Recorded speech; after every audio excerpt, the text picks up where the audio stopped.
Samu lisait un vieux journal quand il entendit frapper à la porte. Kani vint s'asseoir dans un fauteuil juste à côté de ta table et demeura silencieuse.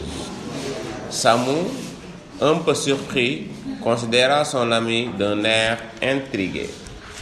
Qu'y a-t-il? Kani ne répondit pas. Samu s'approcha et vit le visage triste, les yeux mouillés de Kani. Il fronça les sourcils, prit la tête de son ami entre ses mains et d'une voix qui mêlait la surprise à l'inquiétude, lui dit: Tu as pleuré? Que s'est-il passé? Vous est-il arrivé quelque chose? Quelqu'un est-il malade? Parle-moi, ne reste pas muette. Des larmes descendirent le long des joues de Kani. Samu, profondément troublé, les lui essuya vivement et s'accroupit en face d'elle. Dis-moi quelque chose. Est-ce Maman Tene qui est malade? Non, fit Kani de la tête. Alors, pourquoi pleures-tu? Il a été décidé que j'épouserai Famaga. Quoi? Fit Samu en se relevant. Et demain, je quitte la ville. On nous envoie au village, Birama et moi, pour le reste des vacances. Samu restait immobile, les mains dans les poches, le regard dirigé vers la porte de sa case. En un clin d'œil, son visage était devenu sombre. Ses yeux s'enténébrèrent et se fermèrent à demi. Kani leva la tête puis se releva et vint à lui. Samu, je te jure que je ne l'épouserai pas.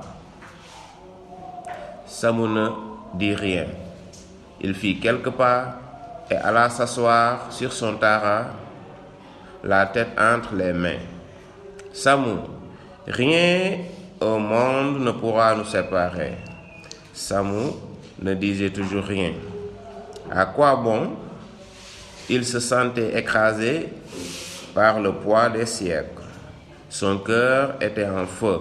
Il regarda Kani et eut pitié d'elle.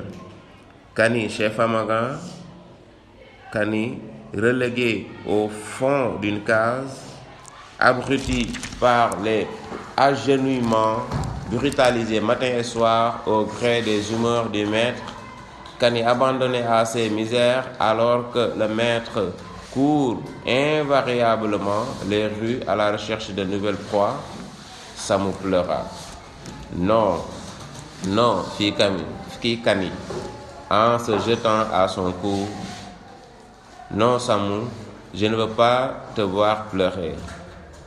Kani ne savait plus que faire. Plus que les mots de son père, plus que tout au monde, les larmes de Samu lui causaient un mal inouï, car pour elle, Samu n'était pas comme les autres.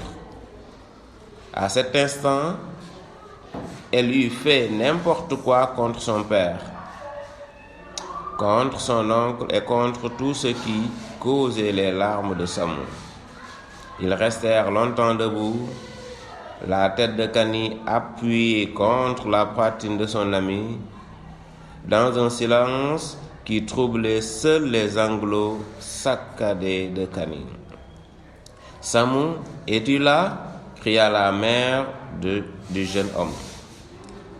Je m'en vais, murmura Kani, mon père doit me demander.